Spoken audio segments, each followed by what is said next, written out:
মোহাম্মদপুরের তাজমহল রোডে গজরামনের একটা রেস্টুরেন্ট উদ্বোধন হয়ে গেছে, আর এটার বয়স চলতেছে 3 মাস। আর এই 3 মাসে অলরেডি আমি দুইবারই চলে আসছি এবং 2টা আইটেম ট্রাই করে ফেলছি। আমার 2টা আইটেমই ছিল রামেন। হ্যালো, আসসালামু আলাইকুম। আপনারা সবাই কেমন আছেন? আমি আলহামদুলিল্লাহ অনেক বেশি ভালো আছি। আপনারা যারা মোহাম্মদপুরে আছেন বা মোহাম্মদপুরের আশপাশে আছেন, তারাও কিন্তু চাইলে খুব ইজিলি চলে আসতে পারেন তাজমহল রোডের এই গজ রামেনে। এখনকার বাচ্চারা রামেন খেতে অনেক বেশি পছন্দ করে। আমি যখন পরপর 2বার রামেন খেতে যাই, আমি বারবার মিস করতেছিলাম আমার বাচ্চাদের, কারণ ওরাও কিন্তু ভীষণ পছন্দ করে রামেন। কিন্তু তারা ঢাকায় ছিল না, তারা ছুটিতে দেশের বাড়িতে গেছিলো বেড়াইতে। আর ওরা যখন আসে তখন ওদের সাথে আমি গল্পটা করি যে আমি একটা রেস্টুরেন্টে গিয়েছিলাম, সেখানে অনেক মজার রামেন দিয়ে থাকে, তোমরা কি খাবে? তো ওরা সাথে সাথেই হাত তুলে হ্যাঁ ওরা যাবে, কবে যাব এরকম করে আমাকে খুব জ্বালাচ্ছিল। তো সে দিনটাই চলে আসছি আমি নিহাল এবং আমার বান্ধবী আর তার বাচ্চাকে নিয়ে চলে আসছি গজ রামেনে। তো আজকে আমার খুব ইচ্ছে ছিল আমরা ওদের বড় বাকেটটা অর্ডার করব, যেটা মোস্ট ফেভারিট। আর সাথে রামেন তো অবশ্যই থাকবে, কারণ আমাদের 3 বাচ্চাই কিন্তু রামেন পছন্দ করে। আমরা 3 জনের জন্যই রামেন নিয়েছি আর বড় বাকেটটা অর্ডার করেছি, সেখানে সুশিও আছে।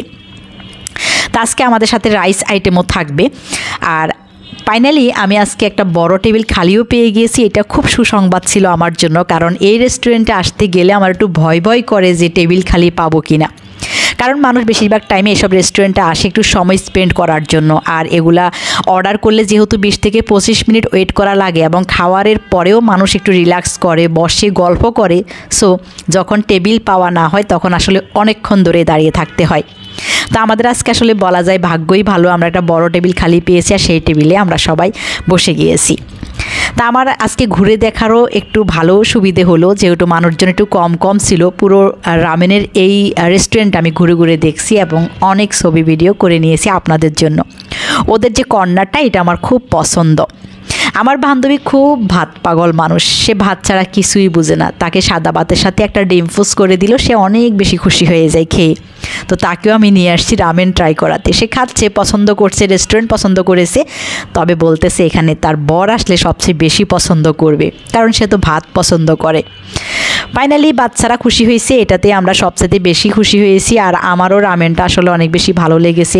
বরাবরই বাসায় কিন্তু আমি রামেন খাই না, কারণ বাসায় যে রামেনগুলা নিয়ে আসি আমরা সব থেকে, আর রান্না করার পরে ওগুলা অনেক বেশি স্পাইসি হয়, আমি টোটালি মুখে দিতে পারি না। বাট ওদের রেস্টুরেন্টের রামেনের ঝালটা একদমই ঠিকঠাক।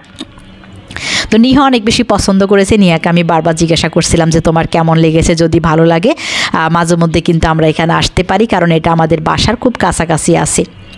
তো সবাই মিলে একটা সুন্দর মুহূর্ত কাটালাম। মাঝে মধ্যে আসলে এই ব্যস্ততম নগরীতে যখন আমরা দিনের পর দিন 4 দেয়ালের মধ্যে আটকা থাকি, তখন ইচ্ছে করে কোথাও গিয়ে বসে একটু আরামে খাই, গল্প করি, কথা বলি, ছবি তুলি, ভিডিও করি। এগুলাই আসলে দিন শেষে আমাদের জন্য স্মৃতি হয়ে থাকে। দিনগুলো সুন্দর হোক, সবার ভালো থাকবেন, সুস্থ থাকবেন। খুদা হাফিজ।